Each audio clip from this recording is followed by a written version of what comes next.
ಇಡೀ ಪ್ರಪಂಚವನ್ನ ತಲ್ಲಣಗೊಳಿಸಿದಂತಹ ಸ್ಟೋರಿ, ಅಮೆರಿಕನ್ನರ ನಿದ್ದೆ ಕದ್ದಂತಹ ಸ್ಟೋರಿ, ಮತ್ತೆ ಹಾಗೆ ಬೇರೆ ಬೇರೆ ದೊಡ್ಡ ದೊಡ್ಡ ಪಾಶ್ಚಿಮಾತ್ಯ ರಾಷ್ಟ್ರಗಳಿಗೆ ಕೊಕೈನ್ ಸಪ್ಲೈ ಮಾಡೋ ಮೂಲಕ ಅವರ ಜೀವನವನ್ನ ಡಿಸಾಸ್ಟರ್ ಮಾಡಿದ್ದಂತಹ ವಿಚಾರ. ಅದ್ರ ಬಗ್ಗೆ ನಾನು ಮಾತಾಡಲೇಬೇಕು. ಅದ್ರ ಬಗ್ಗೆ ನಾನು ಕೂಡ ನೆಟ್ಫ್ಲಿಕ್ಸ್ ಅಲ್ಲಿ ಸಿರೀಸ್ ನೋಡಿದೆ. ಆ ಸಿರೀಸ್ ನೋಡಿದ ನಂತರ ನನಗೆ ಪಾಬ್ಲೋ ಎಸ್ಕೋಬಾರ್ ಬಗ್ಗೆ ಮಾತಾಡಲೇಬೇಕು ಸರ್ ಅಂತಂದೆ. ನನ್ನ ಪುಸ್ತಕನೇ ಇದೆಯಮ್ಮ ಅಂತಂದ್ರು ಸರ್. ಸೊ ಪಾಬ್ಲೋ ಎಸ್ಕೋಬಾರ್ ಬಗ್ಗೆ ಕೂಡ ಕೊಕೇನ್ ರಾಜ ರಹಸ್ಯ ಅನ್ನೋ ಪುಸ್ತಕ ಡಾಕ್ಟರ್ ಡಿ.ವಿ. ಗುರುಪ್ರಸಾದ್ ಸರ್ ಬರೆದಿದ್ದಾರೆ. ಪಾಬ್ಲೋ ಎಸ್ಕೋಬಾರ್ ಈಗ ತಾನೇ ನಿಮಗೆ ವೀರಪ್ಪನ್ ಬಗ್ಗೆ ಹೇಳಿದೆ. ವೀರಪ್ಪನ್ ಏನು ಮಾಡ್ತಿದ್ದ ಅಂದರೆ, ಆ ಹಣ ಏನು ಬರ್ತಿತ್ತು ಅವನ ಹಣನ ಅವನು ನೆಲದ ಮೇಲೆ ಗುಂಡಿ ತೋಡಿ ಅದನ್ನು ರಬ್ಬರ್ ಟ್ಯೂಬ್ಗಳಲ್ಲಿಟ್ಟು ಬಚ್ಚಿಡ್ತಿದ್ದ. ಯಾವುದೇ ಹಣ ಗಳಿಸಲು ಕಿಡ್ನ್ಯಾಪಿಂಗಲ್ಲಿ ಭಾಳ ಹಣ ಗಳಿಸ್ತಿದ್ದ, ಅದೆಲ್ಲ ಬಚ್ಚಿಡ್ತಿದ್ದ.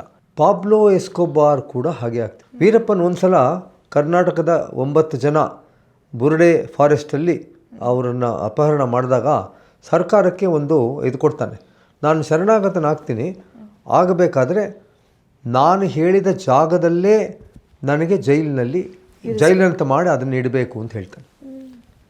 ತಕ್ಷಣ ನನ್ನ ನೆನಪಾದ ಪಾಬ್ಲೋ ಎಸ್ಕೋಬಾರ್. ಯಾಕೆಂದರೆ ಪಾಬ್ಲೋ ಎಸ್ಕೋಬಾರ್ ಕೊಲಂಬಿಯಾ ಸರ್ಕಾರಕ್ಕೆ ಅದೇ ಥರ ಮಾಡಿ ಅವನ ಮಾತಿನಂತೆ ಕೊಲಂಬಿಯಾ ಸರ್ಕಾರ ಅವನಿಗೇ ಆದ ಒಂದು ಭವ್ಯ ಬಂಗಲೆಯಲ್ಲಿ ಜೈಲಂತ ಮಾಡಿಡ್ತಾರೆ.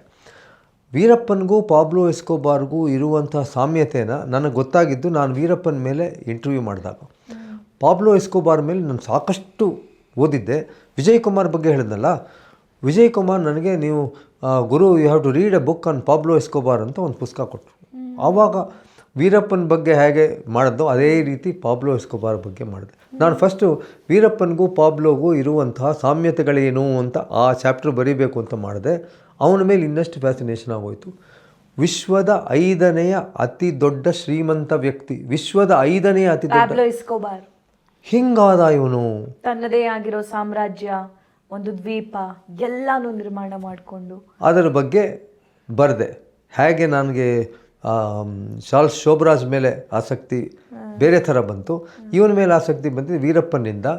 ಪಾಬ್ಲೋ ಎಸ್ಕೋಬಾರ್ ದುಡ್ಡನ್ನು ಬರೀ ಅವನಿಗೆ ರಬ್ಬರ್ ಬ್ಯಾಂಡ್ಗೆ ಪ್ರತಿ ತಿಂಗಳು $25,000 ಬರೀ ರಬ್ಬರ್ ಬ್ಯಾಂಡ್ಗೆ ರೋಲ್ ಮಾಡಿ ಮಾಡಿ ಮಾಡಿ ದುಡ್ಡು ಇಡ್ತಿದ್ದ. ಅಷ್ಟು ಹಣ ಪೂರ್ತಿ ಇಲ್ಲಿಂದ ಅಲ್ಲಿ ತನಕ ಅಷ್ಟು ಹಣ ಇಡ್ತ, ಅಷ್ಟು ಶ್ರೀಮಂತ ಅವನು.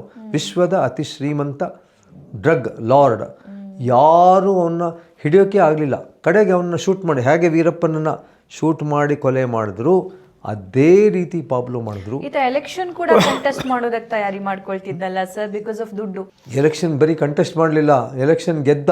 ಹೌದು, ಅವನು ಹೋದ ಪಾರ್ಲಿಮೆಂಟ್ಗೆ. ಅದಾದಮೇಲೆ ಏನೋ ಗಲಾಟೆ ಆಗಿ ಪಾರ್ಲಿಮೆಂಟ್ ಬಿಟ್ಟು ಬಂದ.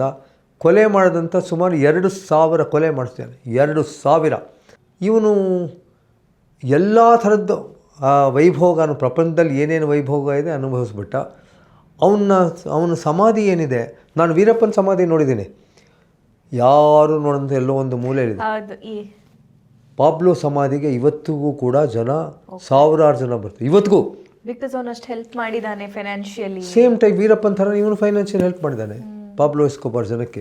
ಎಷ್ಟು ಜನ ಸ್ಕೂಲ್ ಕಟ್ಟಿದ್ದ, ಪ್ಲೇ ಗ್ರೌಂಡ್ ಕಟ್ಟಿದ್ದ, ಫುಟ್ಬಾಲ್ ಗ್ರೌಂಡ್ ಕಟ್ಟಿದ್ದ, ಮನೆಗೆ ಎಲೆಕ್ಟ್ರಿಸಿಟಿ ಕೊಟ್ಟ, ಮನೆಗಳು ಕಟ್ಟಿಕೊಟ್ಟ, ಆಸ್ಪತ್ರೆ ಕಟ್ಟಿದ್ದ, ಎಲ್ಲ ಮಾಡ್ದ. ಆದರೆ ಎಲ್ಲಿಂದ ದುಡ್ಡು ಬಂತು? ಡ್ರಗ್ಗಿಂದ ದುಡ್ಡು ಬಂತು. ಅಮೇರಿಕನ್ನರು ಅವ್ನು ಹಿಡಿಬೇಕು ಅಂತ ಎಷ್ಟು ಪ್ರಯತ್ನ ಪಟ್ಟರು ಅಲ್ಲ, ಬಟ್ ಅವರು ಕೊಲಂಬಿಯನ್ಸ್ಗೆ ಹೆಲ್ಪ್ ಮಾಡಿ ಅವನು ಹಿಡಿದ್ರು. This is one of my ತುಂಬ ರೋಚಕವಾದ ಪುಸ್ತಕ, ಪಾಬ್ಲೋ ಎಸ್ಕೋಬಾರ್.